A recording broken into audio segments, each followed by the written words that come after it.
Okay, well, given that this is a debate around poverty as well, I think, one thing that has to be said is I agree that, the banks really do have to be careful in the bonuses that they allocate over the next few months, because it really is not responsible, but we have to be careful to not be too punitive towards the banks, because what I can guarantee one thing is that if we really punish the banks too hard, we will have more poverty.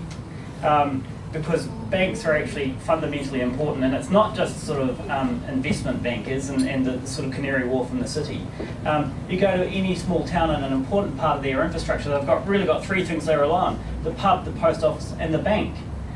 You have to have banks. You have to have banks that can lend to small businesses. You have to have banks that can be employers. I can't remember the numbers, but they're huge employers around the country. So we really have to get out of the mindset of punishing the banks as well. Gamblers are talking about. It's not the little retail banks that we all need. So, but no. You know this fully well. Yes, okay, well, you're all right, right. Too many hate against bankers. Well, but who are you helping? And it goes back to this point. What an incredibly irresponsible attitude to think, well, I'm angry, I want to protest. People understand people understand. You go out into the community, and this is one thing. We've gone to Cannock Chase, we've gone to Norfolk, we've gone all around the country, and we've talked to people, and people understand actually we have to get on top of this. And they're not angry, because these are people who actually understand that when you're spending more than you're earning, you actually have to tighten your budget. We're all spending more than we were earning. I've never spent more than I've earned in my life.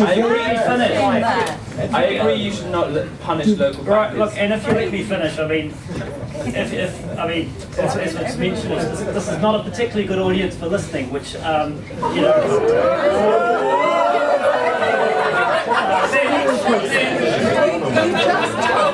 audience of British people that it was irresponsible for them to demonstrate. Toll martyrs actually demonstrated. I actually think that was inconvenient. So I think, so can you be very polite? Can you? And these people have not been rude to you. They've just objected. That is fine. Can we make it into a question? Well, it's economic or social system we would talk about, but there's really no point. Why is a doctor worth more than a nurse? Anticlimax after that, obviously. I would like Britain to be like the country, and I think it's probably Sweden, where they publish income tax returns. I think fiscal transparency, picking up the point a colleague made about the tax gap, the tax system is inefficient to the point where a large chunk of the tax deficit could immediately be remedied if existing taxes were collected. But we're not like Scandinavia, and that's where we are. So my last point, I suppose, is maybe to put a more positive spin on those voices from Gloucestershire, which were mentioned.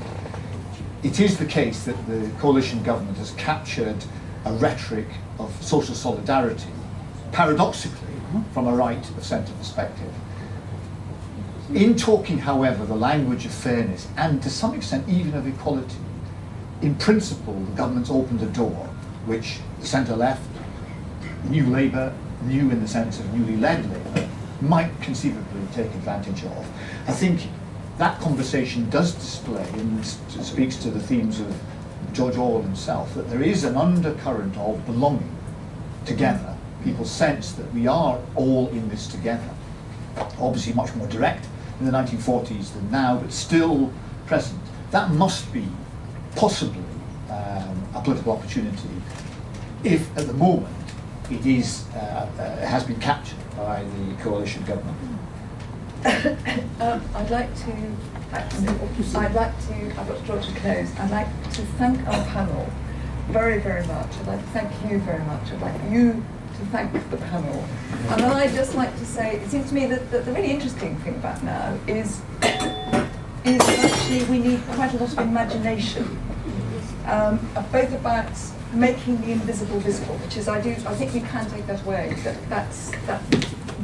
And that actually we've got all sorts of means that we need to take those up. And actually the argument isn't remotely over. We don't know how to get through this.